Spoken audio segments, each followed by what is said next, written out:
He is tall, gaunt, and dressed in finery befitting a man of aristocratic, even royal stature. A black cloak is pulled neatly up around his shoulders, tied at the neck by a blood-red brooch. His scarlet tunic is worked with intricate designs, and his hair is pulled back into a sharp and immaculate widow's peak.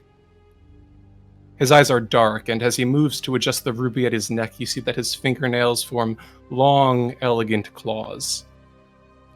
It's only then that you realize that his skin is pale, unnaturally so, and that his eyes glint with a deep, intelligent hunger.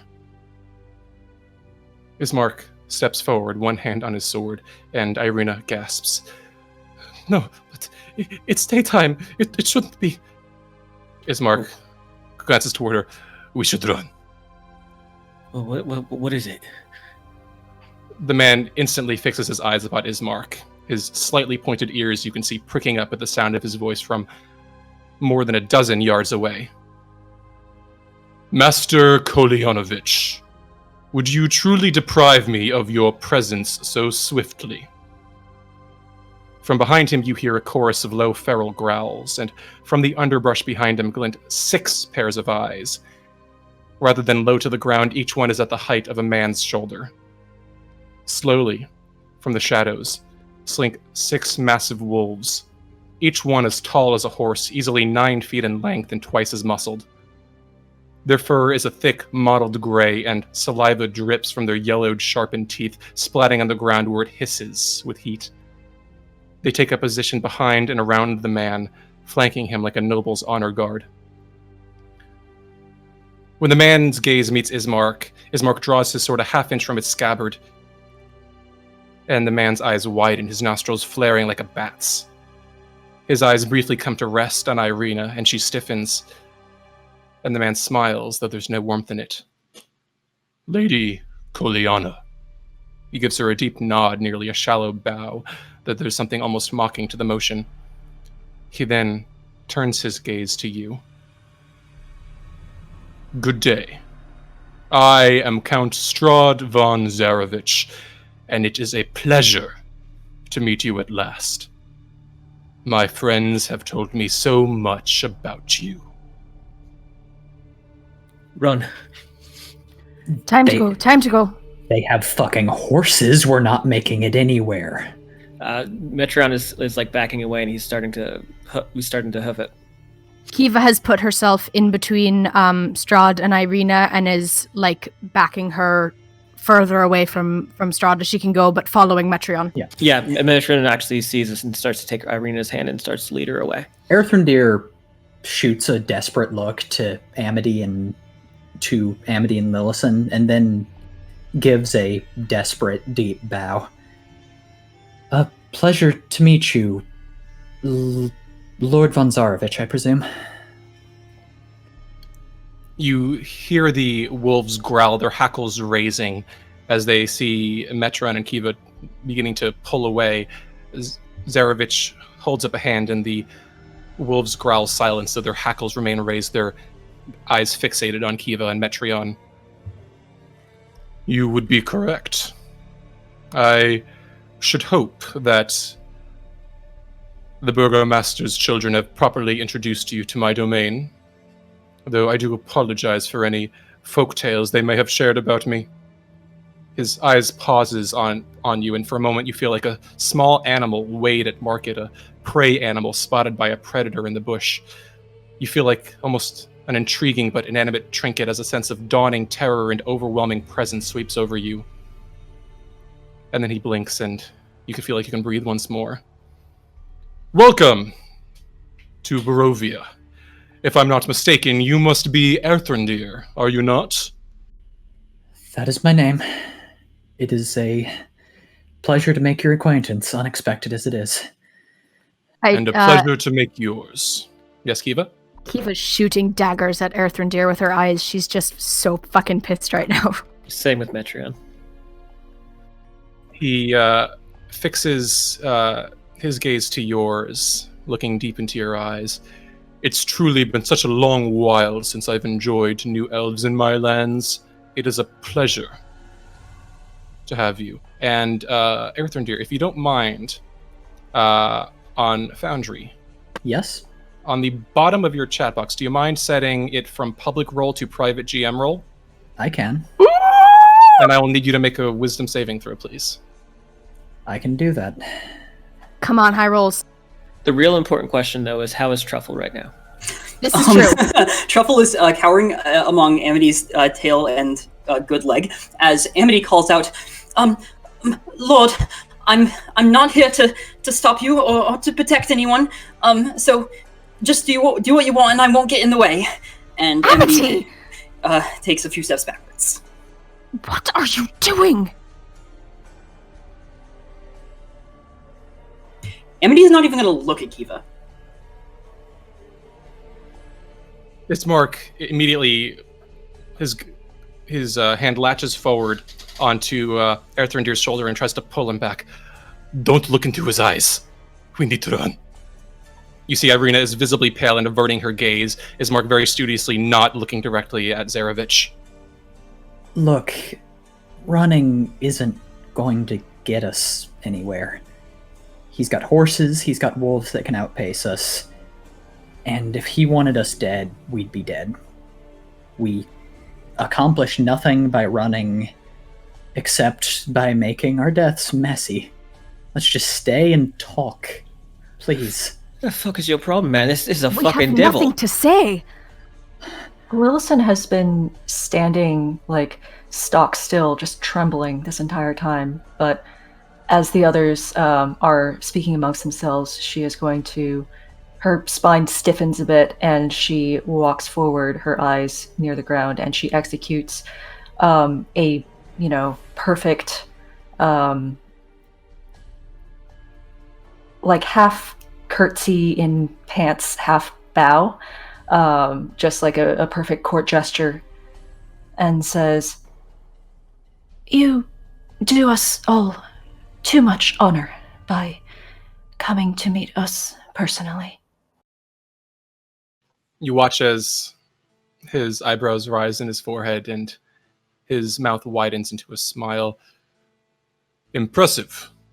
One who knows proper manners. Lillison, is it not? I've heard much about your lateral thinking and calculated courage. I admire strong wills. You may rise. She rises, but, keeping her eyes basically on his shoes, and says, "I am honored that my humble deeds have even come to your ears." Indeed. I've heard much about all of you. Why, not only one elf, but two. And he turns his eyes toward Kiva. Is she meeting his? She's looking at him with the most defiant fuck you expression she possibly can muster. It has been indeed quite a while since I've enjoyed, descendants of the Feywild in my lands. Elves are beautiful creatures, and such ancestry is terrible to be lost.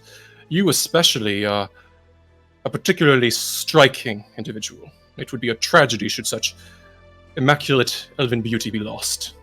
I will need you to do the same thing, please, if you don't mind setting your public role to private. Oh my god.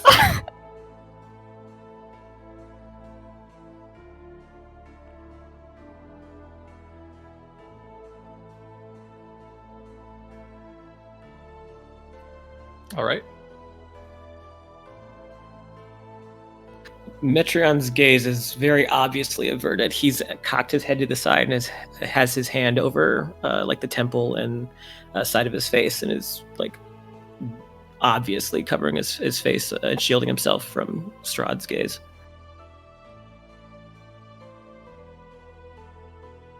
Strahd immediately turns to Metrion and Amity beside him.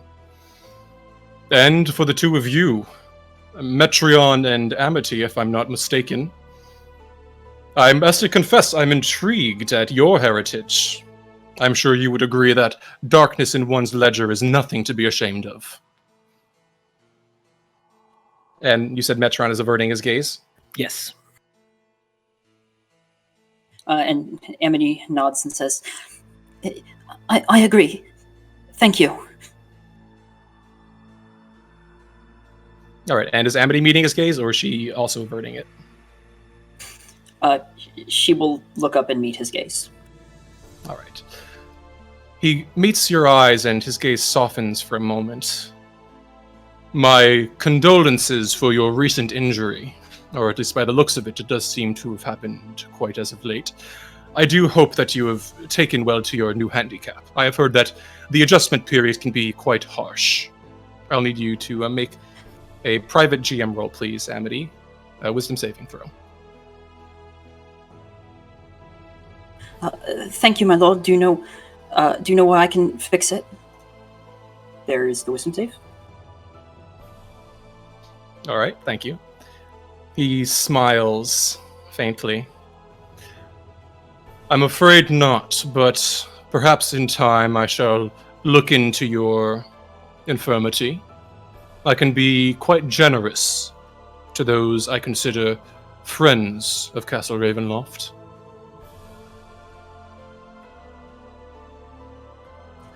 Thank you. He smiles, and for a moment, Lillison, you can see the faintest bit of a fang poking out from the base of his lip.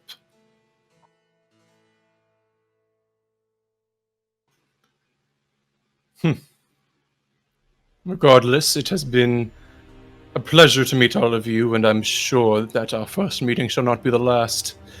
With that said, I must say, I would like to get a better look at you before we go our separate ways. If you don't mind,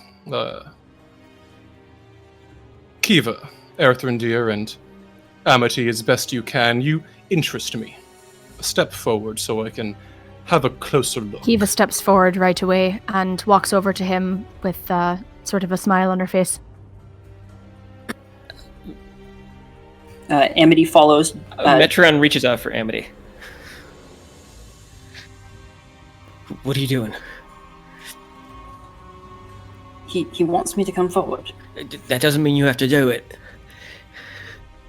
Amity's going to try to pull away from Metron. Kiva will offer her a hand to help her forward. Would you like Truffle to come along as well? That's the pig. It Amity is asks Strahd. your decision. I certainly don't mind having an additional companion along. Along? All right. So Amity will indeed gesture Truffle forward. Amity, no. Hey, leave her be. She's an adult. She Fuck can make you. her own decisions. Fuck you. Fuck you. Amity, you have to come with us. Come on, stop. I wouldn't disobey him. The fuck you talking about disobey? The fuck did you do to them? Strahd regards your gaze clearly, assuming you don't avert your eyes. Oh no, I'm still holding my hand up. Gotcha. Shielding myself. He glances right at you, but you quickly glance away before you can meet his eyes. I've done nothing. They simply know their natural place, and they are wise enough to know to exercise etiquette in the presence of their betters. Now, and he reaches out. Have Kiva, Erthrindir, and Amity stepped close to him by this point? Oh yeah, Kiva's right yes. there. He kind of stumbled forward. Metron is trying to hold Amity back, but if she's wanting to go, I don't know if that'd be... Y'all gonna have to make a grapple? grapple check if you want to hold me back. Yeah, I mean, I'm sorry, but I can't. So that's strength versus athletics acrobatics, or what? Yep, I will versus you real quick. Is Kiva assisting Amity? Kiva, will assist Amity to get her forward. Amity, you have advantage. Oh, advantage. Sweet. In that case, with advantage, it is 18. Yeah, 13 on the strength check, so. All right, with Kiva pulling onto Amity's form and yanking it away, Amity hauls her grip free of yours. Ismark, what do we do? For a moment, Ismark's breath is coming fast, his each exhalation forming like mist in the chill mountain air. Hey. We could... He steps forward, hand on his sword. Devil, if you plan to do anything untoward to them, I promise you will not live to see another day. Strahd meets his gaze, holds up a hand, his clawed fingers waving dismissively before him. Please, Master Kolyanovich, you embarrass yourself. At this point, he reaches out to Erthrindir, who's the closest to him, and traces a long claw down his cheek. Reaching out and doing the same for Kiva and Amity when they approach. I wish them no harm. I merely wish to leave them. And he leans in closer as, starting with Kiva, his claws tug away at the top of her tunic, revealing the flesh of her neck. And he whispers, a gift to remember me by. Kiva leans her head down and allows it, but she's looking at Irina the entire time. All right. You suffer 7 points of piercing damage, plus 13 points of necrotic damage.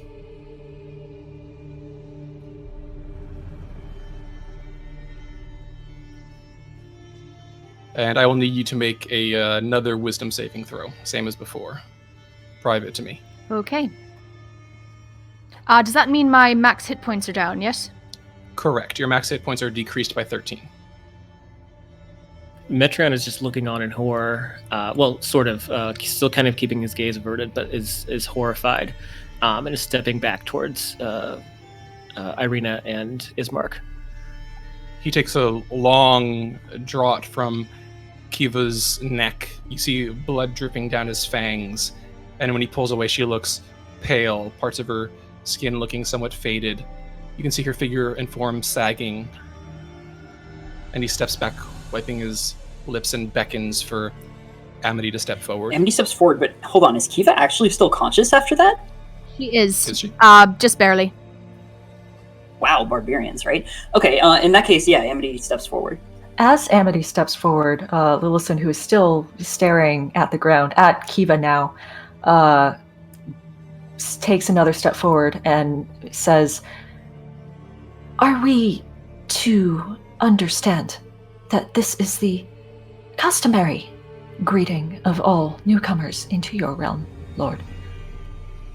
Strahd offers you a small smile. You can see his claw tracing down the side of Amity's chin, of her cheek, around her chin, and then slowly tracing over one of her horns. And you realize just now, again, how tall he is, belying the gaunt features of his size. Amity herself only comes up to his chest.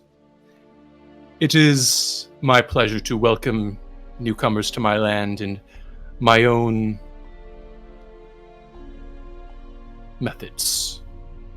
And he leans forward to take a draught from Amity's neck. No. So Kiva walks back over to the party and just sort of weakly leans on whatever she can find to stand up on. For the audience's benefit, Amity is 6'2", so Strahd must be extremely tall. Amity will tentatively allow this neck business. Metron fires a bolt at him. Metron fires a bolt? Oh, God! Roll to hit. Erthrindir is going to cutting words this, if at all possible. Let me take a quick look. What does cutting words do? Well, he has to roll first. All right, Metron, if you don't mind rolling to hit. 18. Okay, then yes, 18 will hit. Erthrindir is going to use his reaction and turn and say, "Come on, you don't want to do that. We're friends, and this is our best chance of keeping things civil and making sure everyone makes it out of this okay. You don't want this, Metreon." And with that, I need to roll a d6 and subtract it from your roll. Okay, that is a 3, so your roll is now a 15. That just barely misses. Metreon, Erthrindir's words cause you to stumble, your aim flying off just for a moment, and you watch as Strahd's hand, as the bolt goes streaking just past his neck where you had been aiming, instead flies past his ear, and his hand slashes out and grabs it, plucking it out of the air. He inspects it for a moment. Shoddy craftsmanship. And he tosses it aside.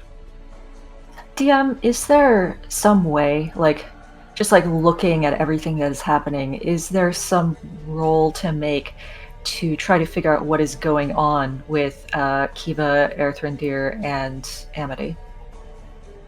What are you looking to find exactly? If there's any sort of, if this is any sort of, mind-affecting magic that Lillison would know about, or, other, any other effects that might do two this. things. First, looking around, you notice that Ismark has a look on his face that seems to indicate that he knows exactly what's going on. And secondly, you may make an Arcana check if you'd like. That is a 22 on Arcana. Nice. You've heard of certain creatures, undead among them, that have enchanting, almost hypnotic gazes. Those who meet their eyes have their wills stripped after a fashion for a time. It's quite likely that Zarovich has done much the same to your friends. Okay. Lillison... There are limits to, given that you rolled a 22, right? You know that there are limits to this kind of hypnotic magic, similar to other enchantment spells. It's not domination so much as an exceptional manufactured trust. Okay. Lillison's fingers move a little bit, and then she seems to think better of it and takes a deep breath, looks back towards Metreon, and just gives him a tiny, tiny little nod. Strahd, what is Metreon doing? No, Metreon, he's paralyzed by fear, but seeing Lillison, he doesn't understand what this nod means. And he's just he's holding his crossbow out just because he's still frozen in that position, but he just doesn't know what to do at this point. Strahd sighs for a moment, turns to the bolt again, shakes his head, tutting quietly, and then turns, beckoning toward his final target, Erthrindir. He sweeps aside his hair to bare his neck and bows his head.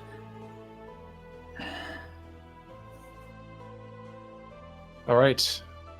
He sinks his fangs in deep.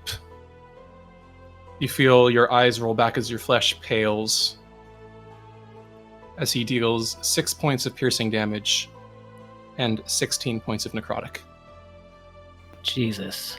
And with that, Erthrindir is unconscious.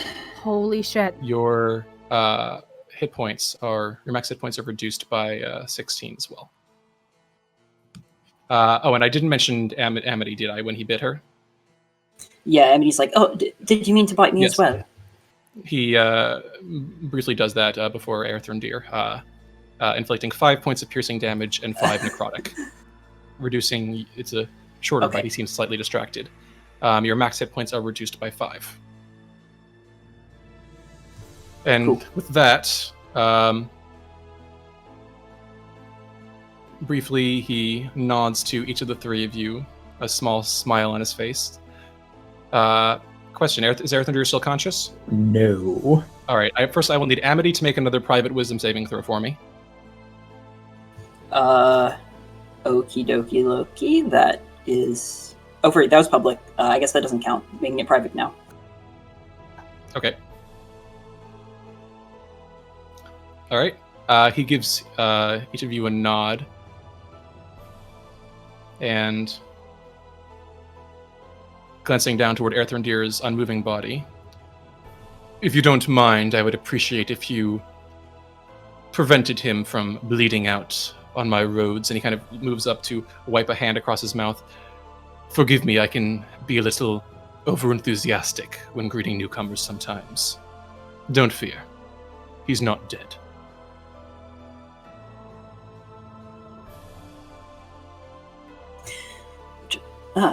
Yes. Thanks for biting me a little softer. Amity's gonna go try to medicine check Erthendir. Kiva, are you assisting him? Yes. All right.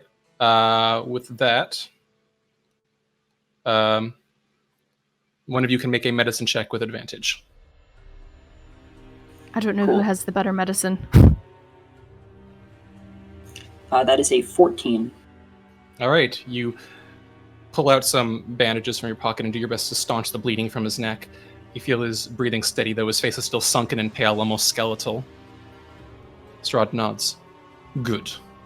And one of his claws comes down to gently stroke Amity's horns as he fondly regards the scarring across Kiva's face.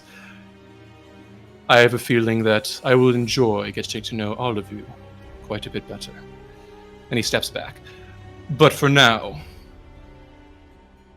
my time here has pleased me. You may return your friend to the others. I do hope he survives the rest of your journey. You have a long road ahead. Amity swivels around to face Strahd. Great, then I'm looking forward to enjoying meeting you as well. And she sticks out a hand. He regards it and then chuckles quietly.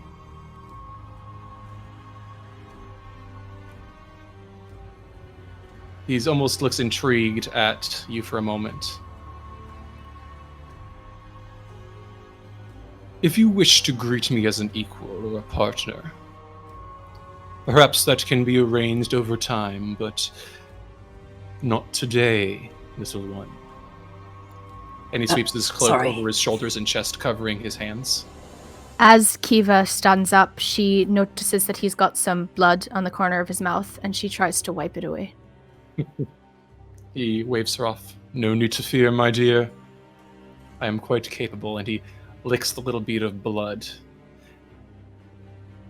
Delicious. Now, you may return to your friends.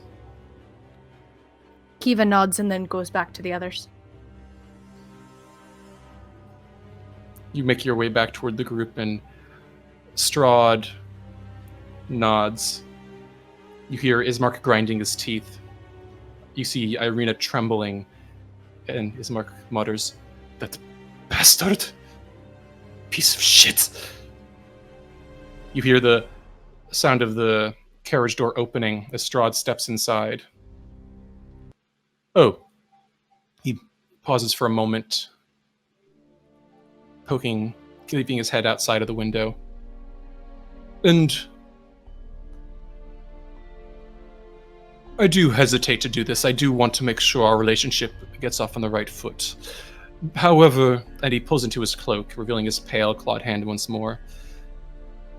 And you see, clenched between his fingers, the crossbow bolt that Metreon fired. I do fear that if there is one thing I cannot abide, it is rudeness. You'll come to learn that soon enough. And you hear a snap and a splinter as he crunches the bolt in two, letting the pieces fall to the ground. Metreon shivers, like his body just visibly shudders, though his eyes are still facing, like he's still kind of got his eyes buried in the inner part of his arm. Strahd's voice is quieter this time. I am a generous lord, so I will give you 3 minutes. He glances to the dire wolves at his side. But when those 3 minutes have elapsed, make him bleed.